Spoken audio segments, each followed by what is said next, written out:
environmental systems. So, the topic is development management. So, before we proceed, I'm going to share some critical quotes from Ralph Waldo Emerson.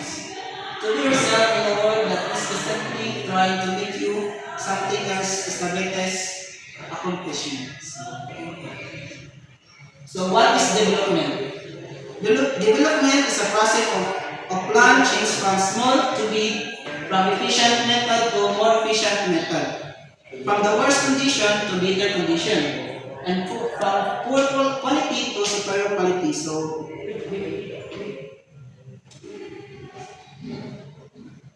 this is some factors that involves development management. First is plan, method, culture, and practice.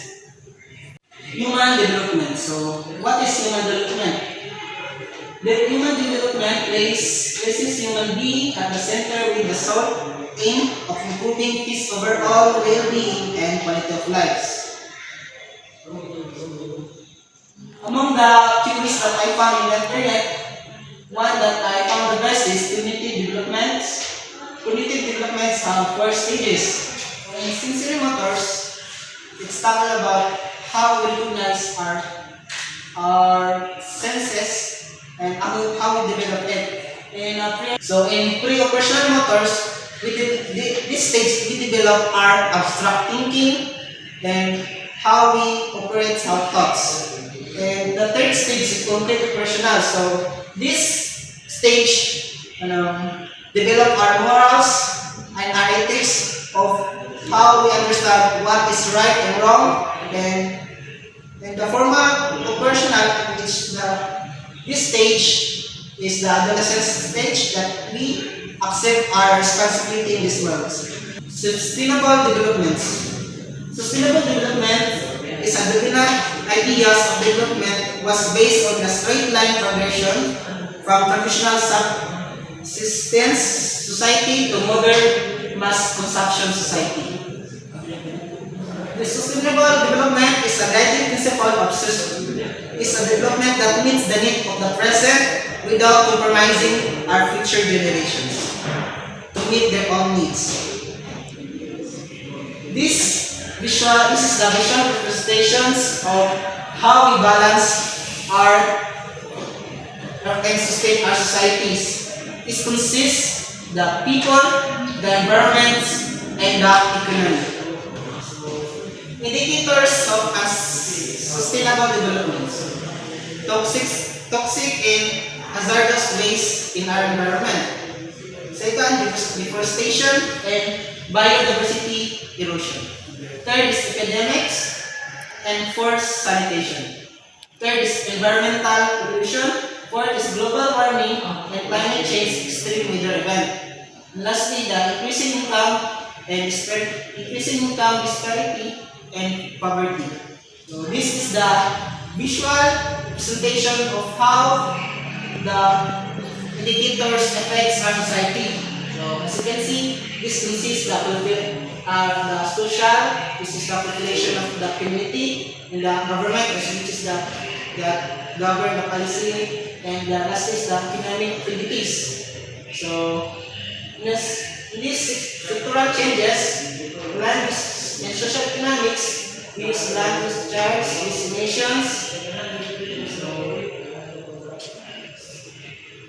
And lastly, the environmental uses, habitat change, noise, and pollutions, and regulation and response, depending on how we respond and regulate response. Issue of sustainable development.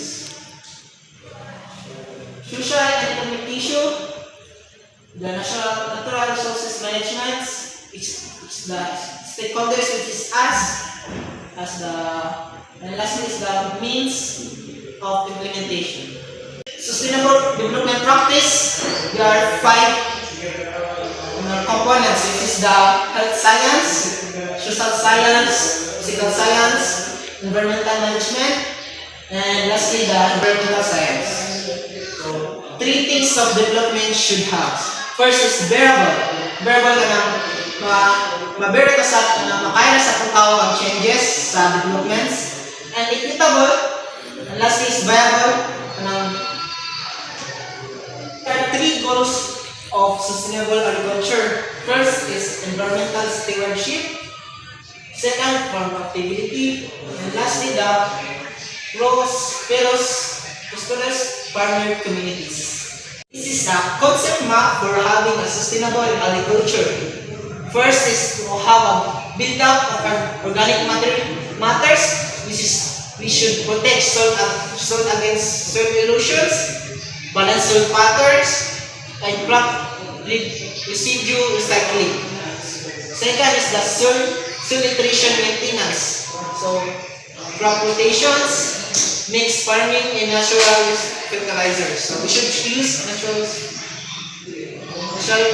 fertilizer for having a sustainable agriculture. And lastly, minimize toxic chemical use. So, nitrogen fixation, genetically engineered crops, and integrated pest management. And on sustainable forestry and wildlife. Sustainable forestry and wildlife is all about caring for and managing forests to provide the natural resources such as wood, clean water, and the required shelter and food for wildlife and its future.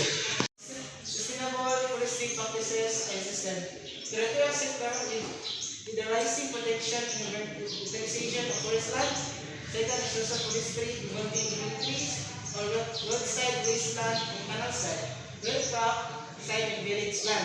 Lastly is the wildlife as an integral part of forest with the conservation and intact habitats in the form of biodiverse sanctuaries, parks, making animals corridor between forest patches, ensuring adequate water and food to all types of wildlife and nature.